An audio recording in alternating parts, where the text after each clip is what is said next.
Okay, so this is something that I want to talk about because I feel like very connected to it because of my eczema issue.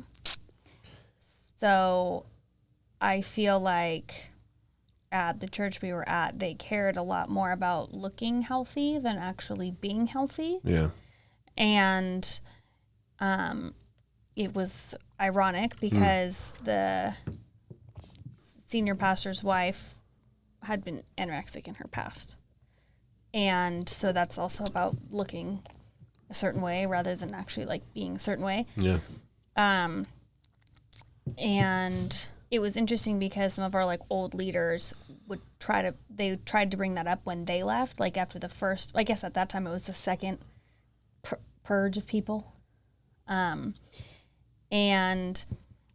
I guess I realized that pretty much like, around the time that we left, but I realized it, like I remember the moment when I was sitting in the pastor's car with her and I had like eczema all over, that was like probably 2 or 3 months after I had stopped taking my steroids. I was doing the vegan thing.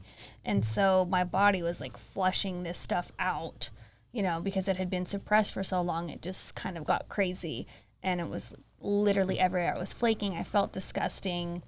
And I liked not wearing makeup because when I did wear makeup, like after a couple of hours, the flakiness flaked off and it looked like a snake scale kind of like coming off. Like a desert floor. Right. Exactly. But I feel like when I wasn't wearing makeup, I could at least put some like oil on and it would look red, but it didn't look as bad because it wasn't like red and like flaky nasty. Right. But I would get very self-conscious when we would go like on video shoots with people and I would interview them and they'd be like staring at me for like 30 minutes and I'd be like, ugh, like I don't want you to look at like my nasty face right now. No. And so I was very self-conscious at that time. Right. And so I remember I was sitting in her car and I was crying to her about it and she was like, if this vegan thing doesn't work within a month, I think you should get back on your medication. And I was like, in her educated opinion. Right. And I was like, oh my gosh. Like, I didn't say this out loud in my head. I was like, how could you say that, And so I think what I told her was like, no, like I know it's going to work. Like it worked for PJ. He didn't have his issue as long though, and he wasn't on steroids as long as I have been. So I think it's just going to take longer. And it's weird you can't tell. But I thought that was really interesting because, now like I'm literally wearing no face makeup right now, which is crazy. And I feel like my face looks awesome. Yeah, it does. Especially, I'll put a picture here of what it looked like before. It was disgusting. We're going to put the picture right here. So, and I got where she was coming from because I was crying and self-conscious, but at the same time, like, why wouldn't you be like, you know what, you might look like this for a year, but your body's going to heal itself and you're going to look better and you're going to feel better. And Wait, who said that? No, I'm saying, why didn't she say, yeah, well, she talks out of her ass. Well, I'm just saying. No offense if you're watching this. I'm sure you're a lot better now. Yes. But at that point, yeah. So I feel like a better thing to say was, looking back, I wish you would have just said like, your body can heal itself. You're withdrawing right now, basically. So your body's freaking out. You might look like this for a while, but in the end, like, you're going to look better. So suck it up. Put your extensions in at least. Put your hat and your sunglasses on. Put some lipstick on and, just rock it for a while. Right. And so I feel like in that moment, it was like, okay, well, she doesn't care about me being healthy. She cares about me looking as if I'm healthy. Yeah. But internally it's actually making me much worse. Well, I feel like that kind of carries over also into so much of how I feel like this phenomenon happens when people walk into a church. People walk into a church, they get really excited about what's happening, all these new friends potentially, you know, like typically I feel like people go to church either for like one of a couple reasons, like they grew up that way and they just feel like morally obligated to be in church every week, or they have something wrong in their life and they're looking for support. Right. And so it's there and they get all excited. But what happens is like people,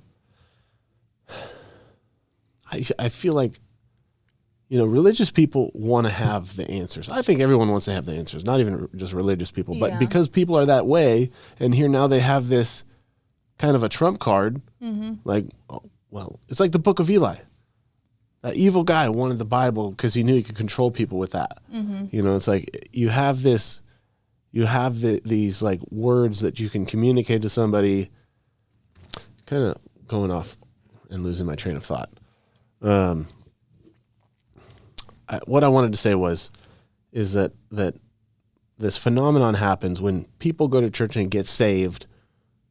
They now feel like they have to act like they have the answer to everything. Every question you come up with, you know, it's like, what do you think about this? What do you think about this, Pastor? Blah, blah, blah. And so like in that case, it's like, there's actually a lot of like science and like stuff that goes into like the reason you were doing this, you know, making these changes in your life to get rid of eczema and stop using steroids.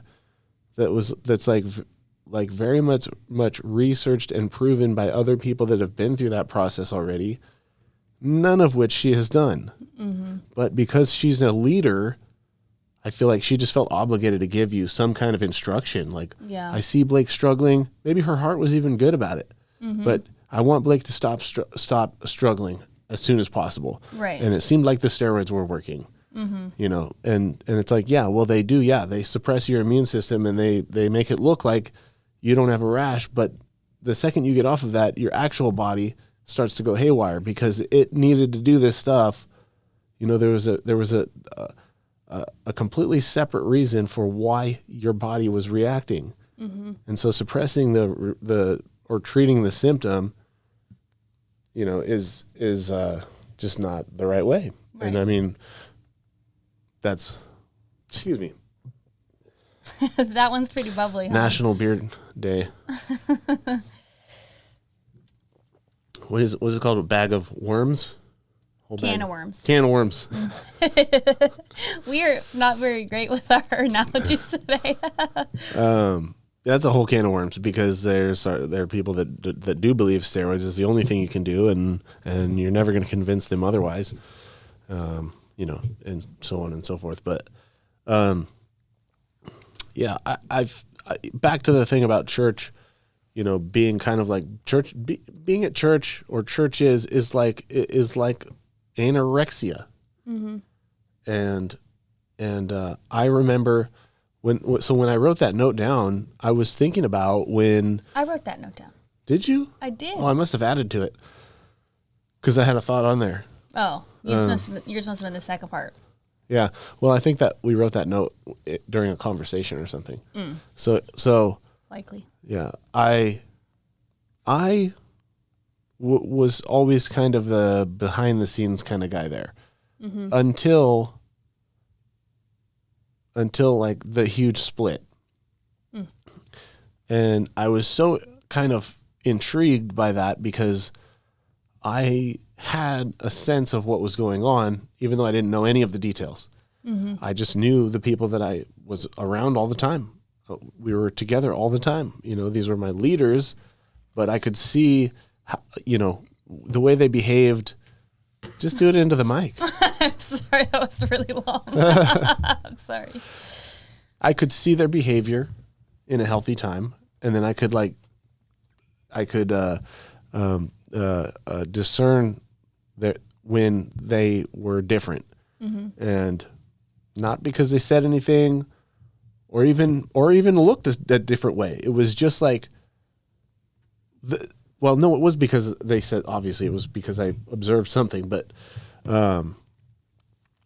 anyway, long story short, I had a feeling. Turned out to be right months later, that yes, there was something wrong, really wrong, and I didn't say anything. So I set out. Does my mic sound like vibraty? No. Okay. Zzz, zzz. Well, your voice sounds like deep and rumbly. If that's what you mean. That's not what you mean? No. I don't know why that was weird. So I kind of, when they left, I was like all of a sudden really confident in my senses. And I was like, this is not going to happen again. I love this church. I love our friends. And I felt like it was a terrible thing that they left, even though it turned out to be that was the best thing for them, but at the time I was like, you know what? I see some reasons for how possibly this came about. I'm not going to keep my mouth shut anymore about this stuff. I'm going to start to speak up when I see my friends going through stuff. And if they don't, if they don't want to talk about it or deny it, I'm going to insist because I love them. These are my people. And if they want to hide some shit that's going to end up being like destructive to our friendships and stuff, well, I have something to say about that, and you can listen. And so there were a lot of times. That was when me and the secondary pastor started fighting a lot. Oh, yeah. And it was just like every week a new fight. Every week I did something wrong again. Yeah. And then it just became about me confronting her and other people about stuff. And it was like, PJ, you're really confrontational. You don't submit, all this bullshit. And it was like, no, the reason it comes up a lot is because there's a lot of bullshit going on here. And I'm just saying something about it now because of what happened. And I didn't want to believe that those people left because there was something unfixable going on. What I realized was those people left because there was something unfixable going on. And that was when I pretty much just I just let it die. It was like, well, I tried. I tried for a long time. Yeah. I tried for a long time, and I started getting shit even without Without doing anything. Yeah, I didn't even instigate it. It was like, I don't know, so many examples. It's like pick one, but missing a meeting. Yeah. You missed a meeting. Well, I'm really tired. Sorry, you planned this meeting 20 minutes ago, and I'm at work. I'm not sure how Can't make it. Supposed to be there, but is that job more important than Jesus? No, it was just you want to pay me? It just became like a competition for who's going to be the fixer. You don't fix me. You don't tell me what's wrong with this place. This is my place. And that's what it was, and that's why those people left. Right. It's part of the reason why those people left, because it didn't matter what was wrong. What mattered was how do we look right while we're wrong, while we're actually wrong inside. Right. Which is just crazy. You can only handle that for so long. That is literally the case with the church, even when Jesus was here. How many years are we going to do this, people? Clean the inside of the cup and then worry about the outside of the cup. Or something like that, he says, It's like, we're still trying to clean the fucking outside of the cup. Yeah. Doesn't matter what's inside. Drink that shit. It's just it blew my mind. When we did that, that first Vision Summit, and we came up with all these, plans, and we're gonna pick a eldership team and a team of trustees, and we're gonna really get this stuff dialed in. The people that were actually at that meeting like me being included, weren't even the people they picked as leaders. They picked people that looked leadery. Some of them were there. Some of them, yeah, thank you. Some of them were there. Right. But people like me got ousted because, well, PJ, you're not married yet. And the Bible says that a deacon needs to be married and blah, blah, blah. And I was like, that was the end for me, I think. That was the beginning of the end for me because So you won't let me date anybody. I literally told her, I like them to get married. I literally told her, like, are you serious? That's bullshit. So, I mean, we've already kind of touched on this specific like situation, like in a different episode, I think. But like, you know, it didn't matter who was actually there helping to build, because I didn't look biblically correct for the position. It looks good to have a bunch of couples there. Yeah, I guess. And so, I mean, not that I was craving that necessarily, but I was so passionate about actually having some fucking influence and say in what happens here because I'm here for the long haul. Can't you see? Mm-hmm. Like, I am a ride or die. Right. This whole wave of shit just came through here and I'm still here. Mm-hmm. You can't appreciate that? Right. Well, fuck you then. And that's pretty much what happened. And I just, you know, I just quit trying to address stupid things until it like was in my lap. And then of course I like addressed it then. Right. But it's like, I'm just going to let you guys do your stupid thing. You know, I'll still love you and be friends with you because I'm actually a forgiving, loving person. Yeah. But I'm done with this place. Like, done. So anyway, you know, I realized that was for me the point of realization that they don't care about being good. They care about looking good. Mm-hmm. And I feel like that's why they continually fail, is because they look good, they get a lot of people there, and then the people there realize, actually, this is very unhealthy. Let's address it. And it's like, no, you're wrong. You need to honor me, blah, blah, blah, whatever their excuse was at that given moment. And then they left, and it happens time and time and time and time again. Now they don't even exist. Yeah. You done been shrunk.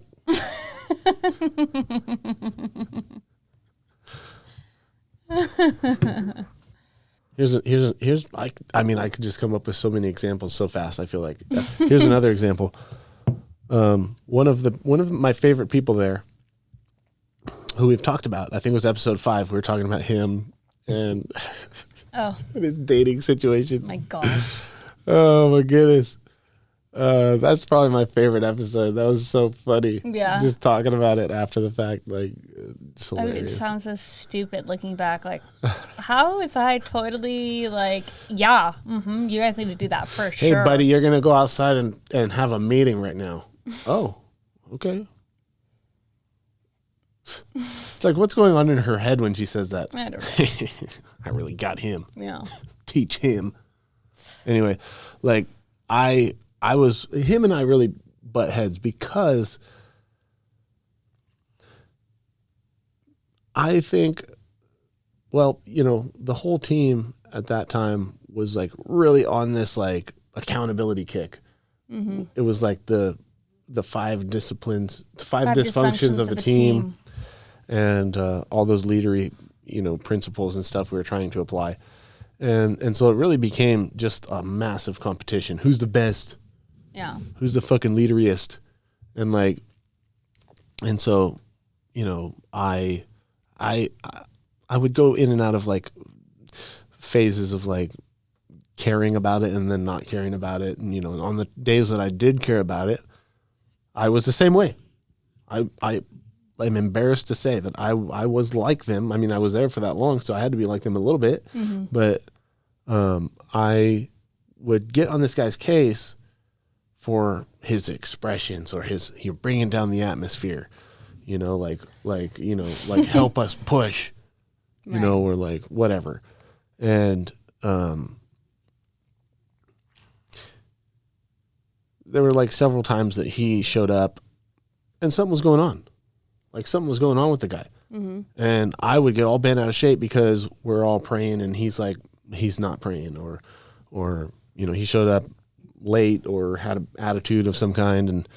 and whatever. And it's like, if we really had a culture of giving a fuck about people, I would take the guy to coffee and then be by his side and figure it out, or just make sure he's okay, or find out that he's fine and that's just the way his face looks and get the fuck off his case. Right. But no, like I didn't do that. I cared about how he looked, and dude, you don't look good. Fix that. Right. And it's like, what a dumbass I was. Like literally, it's embarrassing to think back on like moments like that, and just thank God I'm out of that place because of just that aspect. Yeah. Yeah, me too. Thank you for checking out the Church Podcast. Please like and subscribe to our channel. To support the channel, go to patreon.com/The Church Podcast. If you have any information or an idea that could improve the Church Podcast, please leave a comment or leave a private message through our social accounts. Take care.